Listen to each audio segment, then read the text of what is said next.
nabadana ku waxay ka dhalataa dadku inay wax bartaan dadka waxa isku diray marka koowaad waa aqoon la'aan marka labaadna waa faqri marka la fiiriyo xilliga marka aniga macallin in la yiraahdo igu horreeyay waxay ahayd 99kii macallinkaygu wuxuu ahaa macallin cali cabdi xirsi ilaahay ha u naxariisto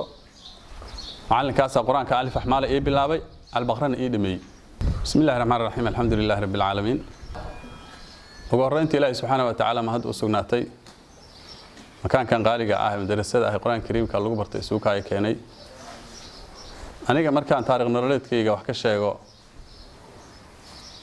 aniga hadda shakhsiyaanteeda ma xusuusto xilligii dugsiga la igeeyay anigoo yar baa dugsiga la igeeyay laakiin waxaan xusuustaa xilligii aan quraanka dhameeyay xilligii ku beegneed xilligii quraanka aniga aan dhameeyay waxay ku beegneed 93 aan quraanka dhameeyay taariikh ahaan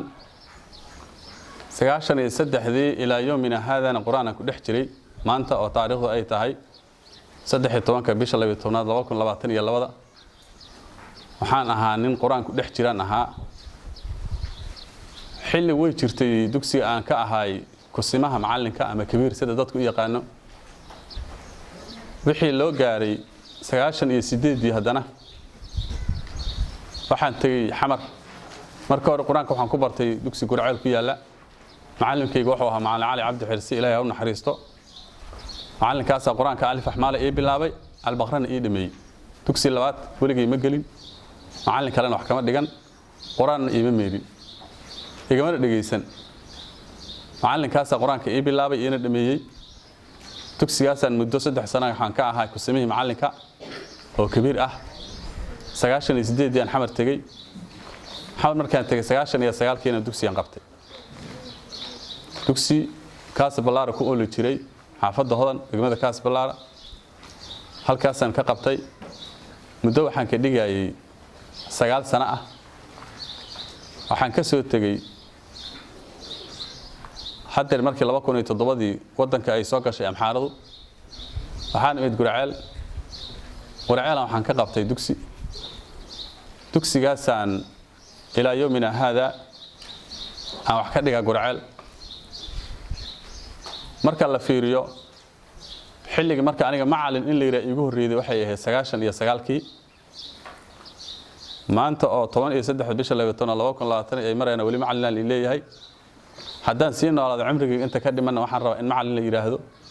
oo dad wax sii baro muhiimadeedu taas waa inaan macallin la yiraahdo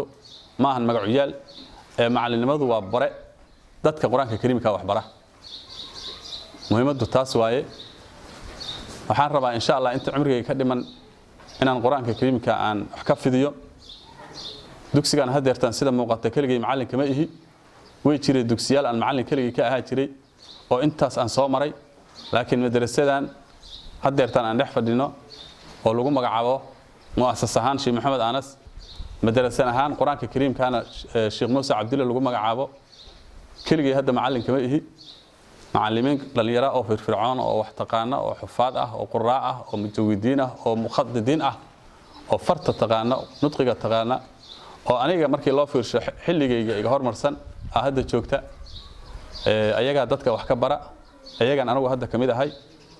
saad arkaydaan quraanka kariimka waa lagu bartaa iskuulka lagu bartaa macadka diinta shariicada islaamka waa lagu bartaa rag iyo dumar iyo gabdhay ka kooban yihiin yar iyo weyn ay leeyihiin marka ilaahay mahadi waxa ah in inta ilaahay na soo gaarsiiyay waxaan rajayn doonaa insha Allah inaan sii wadi doono dugsiga sida wax looga barto ugu horreyntii waa sida aad arkaydaan qaybta quraanka kariimka oo bandhigeeda qaybta iskuulkana macadku wuxuu ka tirsan yahay iskuulada ama dawladda ama maamul goboleedka macadkuna waa sidoo kaleeto waxbarashadu waa itusoo itaabsi ma ahan magaciyaal iyo sheeko iyo wehsi waxaan uga mahadcelinayaa marka ugu horreyntii waalidiinta ka qayb qaadatay quruxdan iyo labiskan iyo sharaftan iyo karaamadan ardada u yeeshay waxaan u mahadcelinayaa macallimiinta ku dhabar adeegaysa wax soo saaraysa wax baraysa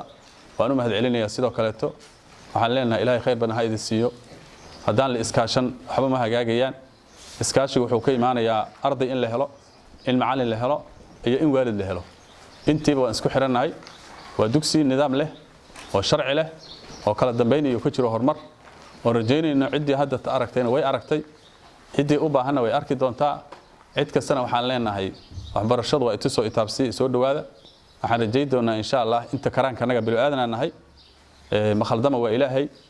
waa gafi karnaa waa khaldami karnaa waa nusqaami karnaa laakiin inta awooddeena iyo tabartanada waxaan rabnaa inaan awlaadda aan u faa'iideyno waan u mahad celinayaa cid kasta ee ka qayb qaadatay hawshan dhalinyaradan sidoo kale kaameramanada ah deegaanka u dhalatay ee hormarinaysana waan uga mahad celinaynaa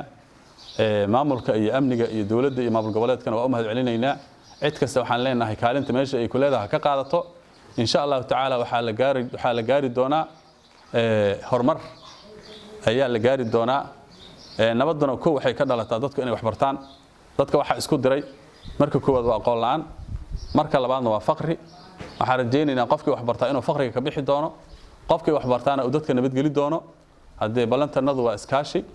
horumarka deegaanka iyo dalka iyo diinta inaan ka qayb qaadano aad iyo aad u mahadsantihiin wassalaamu calaykum waraxmatullaahi wabarakaatuh